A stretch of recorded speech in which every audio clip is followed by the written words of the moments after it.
Hello guys, जय Shri Mahakal. Shri P N Rudra YouTube channel में आपका स्वागत है। आज हम चंद्रयान 3 के बारे में बात करेंगे कि चंद्रयान 3 ने जो सफल लैंडिंग की है उसमें हमें सफलता हासिल हुई है, जिससे हमारा पूरा भारत गौरवान्वित महसूस कर रहा है। तो चलिए, इसके लिए मैंने कुछ क्वेश्चंस आपके लिए निकाले हैं।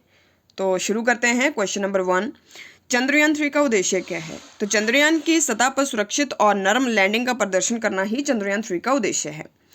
क्वेश्चन नंबर 2 है कि लॉन्च की तिथि व स्थान।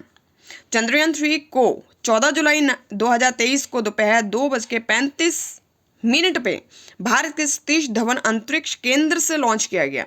अब ये सतीश धवन अंतरिक्ष केंद्र कहाँ पे है? श्री हरिकोटा में, जो कि आंध्र प्रदेश में पाया जाता है, आंध्र प्रदेश में स्थित है।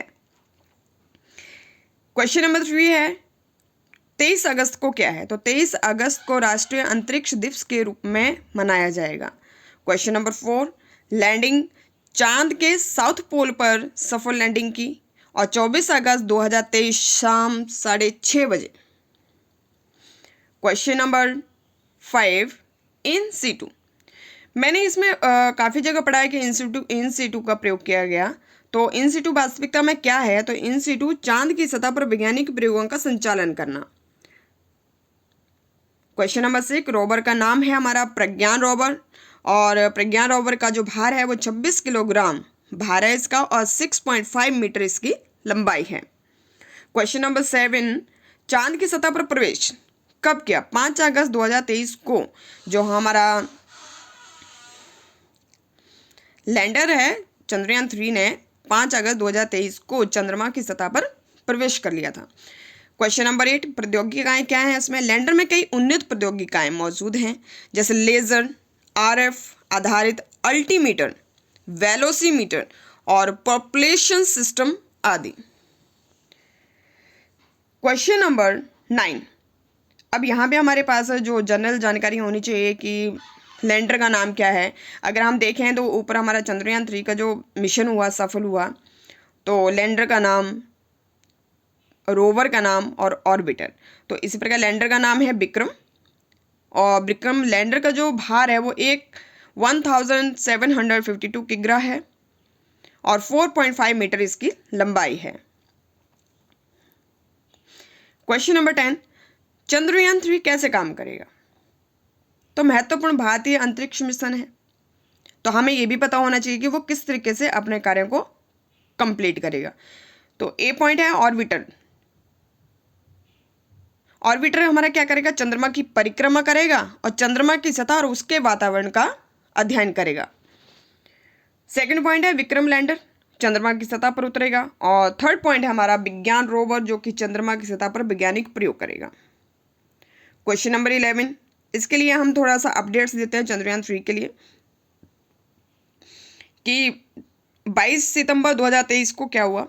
विक्रम लैंडर और प्रज्ञान रोवर के साथ फिर से संबंध स्थापित करने के लिए इसरो द्वारा परीक्षण किया गया।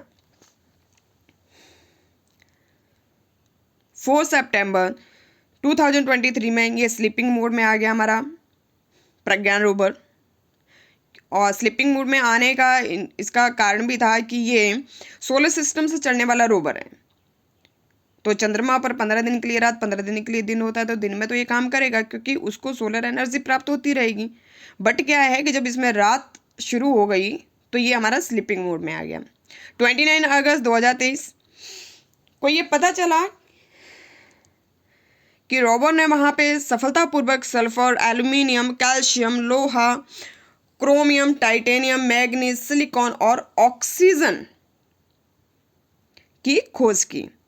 23 अगस्त 2023 को लाइव प्रसारण शुरू हुआ शाम को 5:20 पे। कैरियर की संभावनाएं क्या हैं?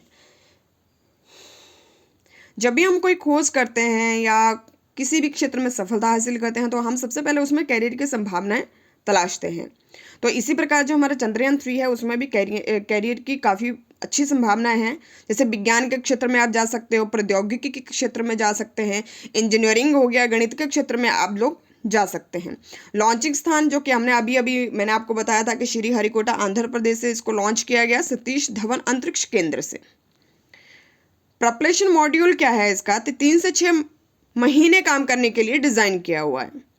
क्वेश्चन नंबर 16 है, अध्ययन इसमें क्या किस किस चीज़ का किया गया? तो 4 तरह के साइंटिफिक पेलोड्स का अध्ययन किया था, जैसे चांद की सतह पर आने वाले भूकंपों का अध्ययन, थर्मल प्रॉपर्टी और सतह की जो थर्मल प्रॉपर्टी है उसका अध्ययन करेंगे, सतह के करीब जो प्लाज्मा में बदलाव होगा उसका अध्ययन करेंगे, चांद और धरती के बीच की जो सटीक दूरी है उसको मापना भी इसका महत्वपूर्ण कार्य था। चांद के दक्षिण ध्रुव के क्रिएटिव बर्फ से भरे हुए हैं। अब हमारे पास ये भी सवाल है कि जो चांद का दक्षिण ध्रुव है उसके क्रिएटिव बर्फ से भरे हुए हैं, तो ये पानी वास्तविकता में आया कहाँ से? और आपको ये पता है कि जहाँ पे जल, वायु और भूमि अगर ये उपस्थित है तो वहाँ पे जनजीवन भी सुचारू रूप से चल सकता है। जैसे कि हमारी पृथ्वी है, तो पृथ्वी पे आप देख सकते हैं कि जल भी है, वायु भी है, तो जल की आवश्यकता भी हम लोगों को होती है, वायु की आवश्यकता भी होती है, क्योंकि जीवन को चलाने के लिए इन सब चीज़ों की आवश्यकता होती है। तो इन सब चीज़ों का अध्ययन भी हमें हमारा जो प्रज्ञान रोवर है वहाँ पे करेगा। क्वेश्चन नंबर 18, वैज्ञानिक Shri S Mohan Kumar Vikram Sarabhai space centre के एक विशिष्ट वैज्ञानिक हैं, जिन्हें चंद्रयान 3 की सफलता के लिए पूर्ण रूप से श्रेय जाता है। चंद्रयान 3 मिशन के ये डायरेक्टर भी रहे हैं। इसरो की फुल फॉर्म है इंडियन स्पेस रिसर्च ऑर्गेनाइजेशन, जो कि 1969 में स्टैब्लिश हुई। लेकिन उससे पहले 1969 से पहले जो इसरो है इसका नाम कुछ अलग था। जैसे तो आप क्वेश्चन आपको ऐसे भी आ सकता है कि इसरो का पूर्व नाम लिखिए, तो Indian national committee for space research, INCOSPAR। अब ये कब स्टैब्लिश हुई थी? ये हुई थी 1962 में स्टैब्लिश, और जवाहरलाल नेहरू जी ने इसको स्टैब्लिश किया था डॉक्टर विक्रम साराभाई जी के सजेशन पे, यानी उन्होंने उनको ये सलाह दी थी कि आप इस प्रकार से एक वैज्ञानिक हब स्टैब्लिश कीजिए। उसके बाद इसरो का नाम पड़ा 1969 में, जब परमाणु ऊर्जा विभाग ने बहुत सारे रिसर्च किए, उसके अंतर्गत हमारा इसका नाम पड़ा इसरो। तो आज के लिए इतना ही माय डियर फ्रेंड्स, और मुझे उम्मीद है कि आपको चंद्रयान 3 के बारे में मैंने जितनी भी जानकारी दी है आपको वो भली भांति समझ में आई होगी। और मेरा वीडियो वॉच करने के लिए धन्यवाद। तो प्लीज़ सपोर्ट मी, वीडियो को शेयर कीजिए, लाइक कीजिए और चैनल को सब्सक्राइब कीजिए। धन्यवाद। जय श्री महाकाल।